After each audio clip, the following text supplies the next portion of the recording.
Now, I'd like to thank the Peddler and El Sobrante for its support for the tour. The Peddler is owned by my longtime friend and garden tour host, Jeff Jergy.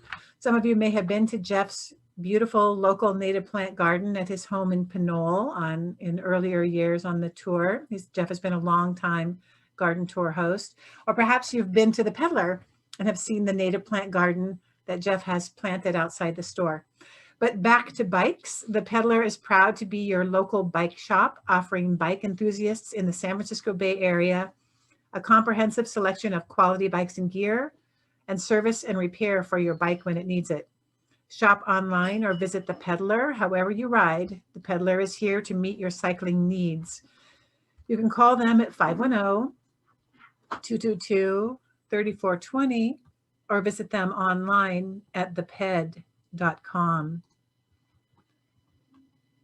So just one second, and we're going to be going on to our next talk, which is Edible Native Plants for the Home Garden by Rick Flores from the UC Santa Cruz Arboretum. There's been a lot of interest from our viewers in edible natives, and I'm delighted to introduce our next speaker. Rick is a horticulturalist at the UC Santa Cruz Arboretum and the steward of the Ama Mutsun Relearning Program.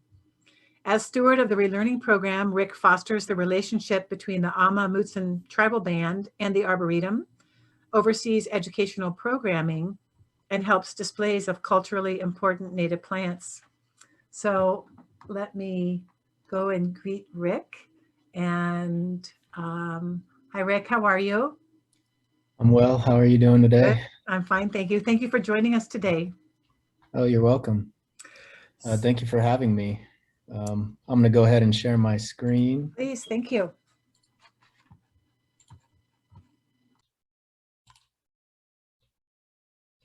Okay, hope everybody can see that. You look great. So thank you for having me today. I'm going to talk to you all about edible native plants for your home garden. It's important to note where a lot of this information comes from, and it comes from, the long history that Native Americans have had in California. They used hundreds to thousands of plants within their traditional territory, and many of the plants that I talk about today are within their wheelhouse of ethnobotany. So the way I selected these plants, I kind of selected them based on what I think is available in nurseries and are suitable for the Bay Area. They're relatively easy to grow and adaptable to various soil types. They also require little to no preparation in order to be used. There's a number of native plants that are edible but require a very long and detailed preparation to eat them, such as acorns or buckeye nuts and things like that. They're also water-wise and drought tolerant and attractive. So the first one I'll talk about are native currants and gooseberries. They're in the Gracilariaceae family. The genus is Ribes. The difference between currants and gooseberries is currants do not have spines on their berries or their stems, whereas gooseberries do. They're generally deciduous shrubs, so they'll lose their leaves in the late summer or early fall. They grow in shade to full sun, depending on the species. And another benefit to these plants is they attract hummingbirds and other insects, native insects, to your garden. One of the easier ones to grow is our chaparral currant, Ribes malvaceum. It can be a shrub 12 feet tall with pink flowers in the winter. A lot of our native plants actually bloom in the winter, which is really nice. They're often found in chaparral and oak woodlands in partial shade to full sun. And they're drought tolerant once established. So, when things say drought tolerant, that only means once they're actually established in your garden. Generally speaking, native plants need a good year or two of regular water to become established in your garden. There's a number of currants as well. Ribes aureum, which is a really pretty yellow flowering currant. It's a sprawling shrub found in many habitats, and again, sun to partial shade. Again, it's drought tolerant. You can water these occasionally to keep them, healthier looking or more lush. Ribes aureum, summer berries, has beautiful fall colors. They turn to this, red to yellow colors when they're going deciduous. Here you can see some of their berries. Again, the currants do not have spines on their stems. And then there's the gooseberries. There's a Sierra gooseberry, Ribes roselii. It's a small shrub, generally grows in forests and chaparral and woodlands and mountain areas. And again, you can grow this in sun to partial shade. Here's an up close picture of the berries and the flowers. You can see the berries have those really, spines all over them. And then there's many uses for currants and gooseberries. You can use them in jams and pies and cookies. Generally, you gather them in the summertime. The berries are ripe when they tend to get this outer white kind of film on them, which is kind of like their sugars that come out when they're ready to be picked. You can use them fresh or dried. You're going to want to roast gooseberries in the oven to remove those spines before you use them. And currants can be pretty bitter. Gooseberries are said to be sweeter and tastier than currants. And they are also high in vitamin C, phosphorus, and iron. And for a lot of these berry producing plants, you're also going to be competing with the birds in your area for harvest. The birds love these plants too. And here at the Arboretum, they're often eating them, and we get seedlings all over our gardens of various currants and gooseberries. Another one that's really wonderful, one of my favorite ones, is Vaccinium ovatum in the Ericaceae family. These are related to Manzanitas. Many people are kind of turned off by these because they are pretty slow growing from my experience. If you can find them in 5 or even 15 gallon pots in nurseries, you might want to go that route for larger plants. They tend to grow on the edges of forest or clearings and woodlands. They're evergreen. I've often thought these would make a really kind of beautiful hedge in someone's garden. They will tolerate more sun along the coast. We do see them sometimes in almost full sun here along the coast, the Central Coast. Small pink to white bell-shaped flowers in the springtime, all along the underside of the stem. So sometimes they're not always totally noticeable to people unless you're looking for them. There's a lot of different cultivars out there. Some of the showy ones are Wonderlick and Blue Madonna. Blue Madonna was collected at Mount Madonna, I believe by Jeff Rosendale at Sierra Azul Nurseries. And it has this really interesting kind of pale blue foliage.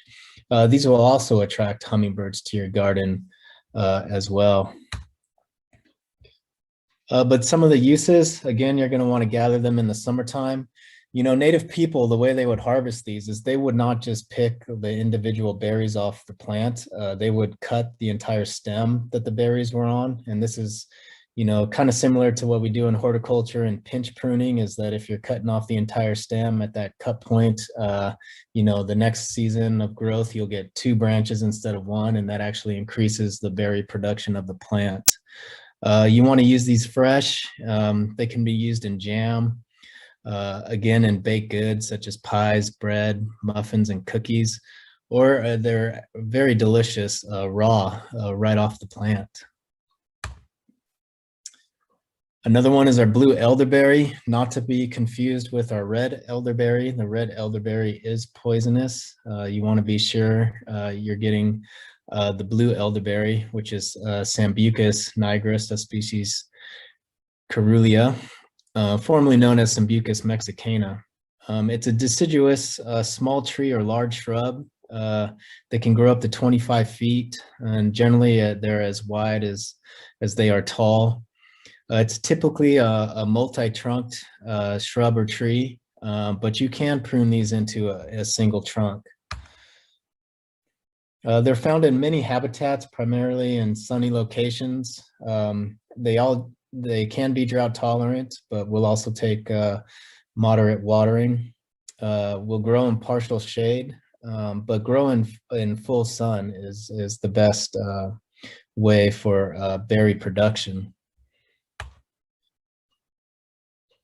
You're going to be want to kind of careful with these plants. Recent research suggests that there are small amounts of hydrocyanic acid, which is, carcinogenic in some ways. So you're going to want to dry these or cook with them to destroy that acid. But you gather them in summer or fall. Again, like most berries, they develop this kind of white powdery coat when you know they're ready to be harvested. You can use them in jam, breads, pies, and other baked goods. Elderberry syrup and elderberry wine are also pretty popular to make. The flowers actually make a pretty tasty tea. You could just seep the flowers in some hot water and have a tea with that. And they're loaded with minerals, antioxidants, and vitamin C. Another one is our wild grape, Vitis californica. Now, this is a very large and wandering vine. It's probably not suitable for small gardens, but will do great in kind of larger gardens where they can be given places to roam. You can prune these back if you like as well. Attracts many birds. Again, you'll be competing with the birds for the berry harvests. Best to use on large trellises or arbors or weave along your fence line. And they have really beautiful fall color, like most vines. If you don't know, many of the, in viticulture, the growing of grapes, many of the grapes are grafted onto our native rootstock because the native rootstock has been shown to be much more resilient to diseases and things of that nature. They tend to grow in canyons along stream banks. Here you see one in the fall that's just starting to turn color and lose its leaves. They don't require a whole lot of watering. And there are showy cultivars that include Rogers Red, Russian River, and Walker Ridge. Genetic research has actually shown that Rogers Red is actually a hybrid between our native grape and I'm drawing a blank on the name of the French cultivar. So it's not totally, a complete California native plant, but I still included it here because it has that parentage. Wild grape uses. You can gather green or ripe in the summer or fall. They can be used in jams and jellies, pies and tarts. I hear that our wild grape is also good as a juice, although I've never actually tried that. And historically, Native Americans would use these leaves to wrap meat, which they would then bake in earth ovens. Our wild rose, Rosa californica, deciduous shrub, or they can form thickets under the right condition. Normally, they're 3 to 6 feet tall. Of course, like many roses, they do have thorns, so you're going to want to be careful of that.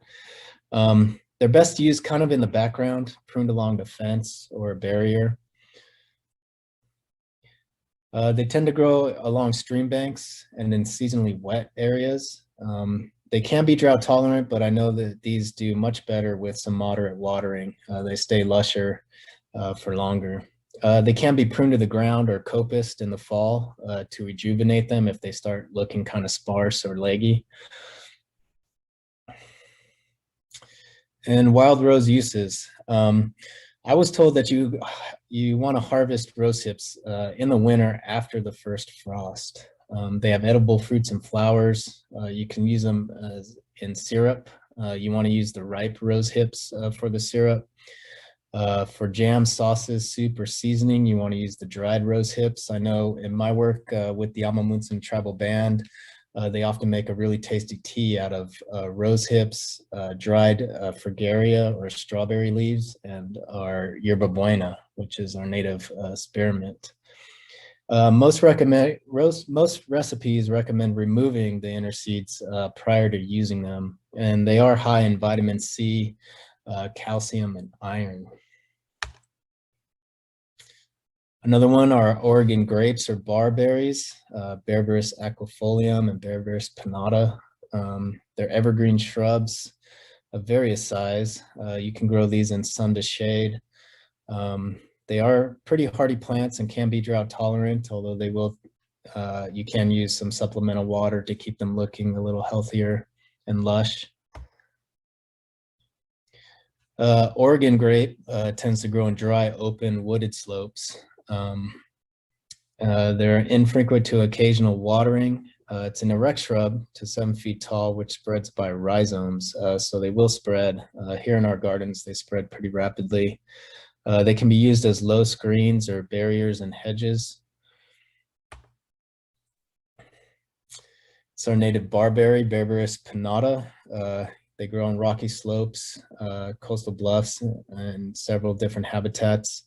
Again, they're drought tolerant. You can water them occasionally. It's a shrub to 8 feet tall, but spreading again by rhizomes. Similar uses to Oregon grape. We have one here at the Arboretum. That's the cultivar name is Schnillamoon. It was collected on the Channel Islands, and it's a pretty unique one because it doesn't have those kind of spines on their stems. So if you don't want those spines, you can look for that cultivar in nurseries. The berries tend to ripen in summer. They turn a black-purple color when they are ripe, and they're great to use in baked goods, jams, and jellies as well. And then we have our manzanitas, Arctostaphylos species. They range from ground covers to shrubs to small trees. For harvesting the berries or the flowers, you know, the shrubs will work best because then they're at you know, within hand's reach. They also attract hummingbirds as well. Manzanita means little apple in Spanish. The berries look like little, you know, when they're unripe in the springtime, they tend to look like little Fuji apples. The picture here is of ripe manzanita berries. In the ethnography of the Amundsen, a tribal elder, Ascension Solorzano, talks about making a cider out of the berries, in which they would simply grind the berries either unripe or ripe, and then steep them in water, strain it out, and it's said to make a pretty tasty cider. You can add honey or yerba buena to it if you wanted to sweeten it up. They're mainly chaparral plants with a few exceptions, and they are drought tolerant, but can be watered occasionally depending on your soil type, I would say. Some of the showier ones, Dr. Hurd, Howard McMinn, have these really beautiful open kind of structures that really showcase the wonderful architecture of their red bark. Manzanita uses. There's a lot you can do with these. You can make a jam out of the blossoms. You can make manzanita crackers and berry sugar. You can make a cider, as I mentioned. You want to bruise the berries, but do not crush them. Let them stand overnight. Decant it, let the sediment settle, decant it again, and sweeten if desired. The flowers are actually edible too. You can pick these right off the plant and add them to your salads and things like that. But one of the funnest uses of, for me at least, for manzanitas is to make manzanita blossom jelly. So you want to gather up the flowers, and it's pretty simple. You know, you just boil the flowers and then you strain it out, and you're left with this really rich kind of blood red liquid, which you then add sugar and pectin to, typical of making jellies, and then jar it. And it's actually very delicious. The recipe I use, if you do an internet search for manzanita blossom jelly, I believe one of the first recipes you come up with is from a Buddhist monk that's down in Tassajara. That is the recipe I use. To talk about some of the herbs, yerba buena, Clinopodium de glaciae in the mint family. It's a really easy one to use and grow. It grows well in containers. You can use it in a hanging basket. It's a perennial ground cover. You can grow it in partial shade to shade. It wanders around, and it's found in many plant communities, grasslands, oak woodlands. Prefers good draining soil, but it can be adaptable. You want to harvest this one in the springtime when it's actively growing, and you can dry it to have it throughout the year. And it's really easy to use. You just steep the leaves in some hot water and it makes a delicious mint tea. Another one is miner's lettuce. This is another really easy one to use. It's an annual, so to get it going in your garden, you're going to want to let it go to seed so that you create a seed bank so it'll come back the next year. Generally grows in moist, shaded areas throughout California. The leaves can be eaten raw as a salad, and you often want to pick these before flowering, much like lettuces. A simple recipe is just to chop green onions and saute them, and then add miner's lettuce and quickly heat it and garnish it with pine nuts is a really delicious salad. California hazelnut. This is a really interesting one. When you look at the Native American ethnobotany, you hear a lot about acorns, but in archaeological sites here on the Central Coast, the nut that was found most was hazelnuts, not acorn. So it's thought that hazelnuts were a very important part of the indigenous diet here. But it's a large sprawling shrub to small tree. You can grow them in many habitats. Infrequent watering, sun to partial shade. This is just kind of an up close of the male flowers there, the catkins, and the kind of the structure. It has this kind of fountainy structure to it. Hazelnuts are delicious right off the bush. You want to harvest them in late summer. Sometimes you'll harvest them and there won't be a nut in the shell, and that's because of some weevil that causes the nut to abort within the shell. But they can be roasted and used in many recipes or grinded into flour. You can make hazelnut crumb cookies with them. The way to shell these, I've been told, if you ever harvest hazelnuts, is there's a flat part to the nut, and then there's this like pointed tip that you kind of see there in the bottom picture.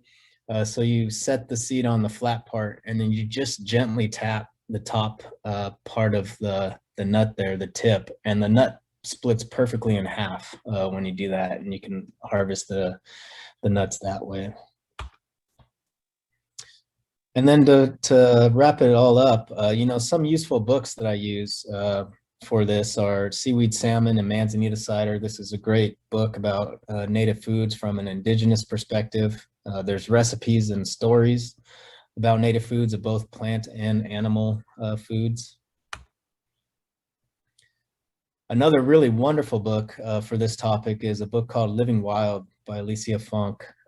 She has two books, actually. One is specific to the Sierras, I believe, and then this one that's in the picture here is specific, you know, to native plants just in California.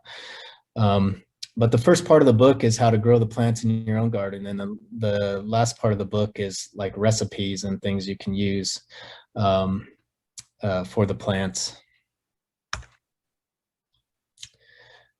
Another really wonderful book, this was a groundbreaking book about how California Indians were managing plant resources around them. Includes information about edible plants as well as other useful native plants like textiles and medicines. It's actually used in many classes these days and courses on the subject. And then what you can do is use those books and kind of cross-reference them with some of these, you know, garden design books to find ways about how best to grow these in your own home garden. So with that, I'll say thank you. I think there's some time for a few questions if anybody has any. There is. So Rick, thank you so much. That was so interesting. And thanks for the resources for recommending the books. So I want to tell our viewers that Stephanie and Jessica have been putting links to the books into the chat on Zoom. And you can also, if you want to look at this video again later, because I know Rick covered a lot of information, you'll be able to see it on the tour's YouTube channel at your leisure and freeze frame it if you want to look at something or take some notes. So I want to say, Rick, that our garden tour host, Al, who was on earlier, said that every year he makes Manzanita tea with his grandchildren. Nice. He has a lot of Manzanitas in his garden. A couple people asked how to distinguish the red and blue elderberry. Do you know? So, I mean, outside of their berry color, you know, obviously the red elderberry has red berries and the blue elderberries has blue or dark blue berries. One of the ways you could tell is through the flowers. So the structure of the flower clusters. So the red elderberries has a more kind of domed shape flower structure to it. And then the blue elderberries, their flowers are, when they grow in those bundles or umbels, they're more flat. Red elderberry also tends to have much larger leaves than the blue elderberry. The blue elderberry has smaller leaves. So those are the easiest way to tell them apart. Okay, so just to remind people that the red one is poison, so be careful. You're going to be trying these, make sure you're making the good decision. Someone asked, which huckleberry would you recommend for human consumption? Huckleberry, well, Vaccinium ovatum, for sure. That's the one I touched on. I would definitely, for California native plants, I would definitely recommend that one for human consumption. I'm not sure what other huckleberries there are in California, but Whether she's thinking of a variety or something, I'm not sure. I know yeah. I'm going to try when we replant our garden. We're going to get some huckleberries. So we did grow Rogers Red in our yard, and it was a voracious, uncontrollable, monstrous grower. In fact, when I see it in people's yards now, I just cringe, really. It grew into 5 of our neighbors' yards, you know, on either side, above us on either side, behind us. It knocked over a fence, and we finally took it down, and we're still taking it down. So viewer beware, Rogers Red. I would go for the straight grape species if you wanted it, and not try the Rogers Red. Although the juice, it was good. It was a lot of work, but it was good. Yeah. Judicious pruning for Rogers Red, for sure. And frequent, judicious and frequent pruning. Yeah. So I want to say, Rick, in case people aren't aware of it, you have this great ethnobotany pamphlet on the UC Santa Cruz Arboretum website, I think. Do you want to just direct people to it before we have to part? Well, I could try to find it online. If you go to the educational page or the Alma Munson Relearning Program page on the Arboretum website, you can find it. And that pamphlet was actually done by an undergraduate about 10 years ago that really did a wonderful job on it, and we still have it available today. Yeah, I searched on, well, the title I think is called Plant Uses, California Native American Uses of California Plants, Ethnobotany. And maybe I searched on UC Santa Cruz Arboretum, but it was just a really nice pamphlet with a lot of good information that I enjoyed seeing. Somebody just posted the link in the chat, and that is the right link. Thank you, Zarina, Jessica, and Stephanie, who have been great. I've seen them posting the resources. So Rick, I want to thank you so much for joining us today. It was great to have you. It was informative. I really enjoyed your talk. Thanks for having me. Thank you.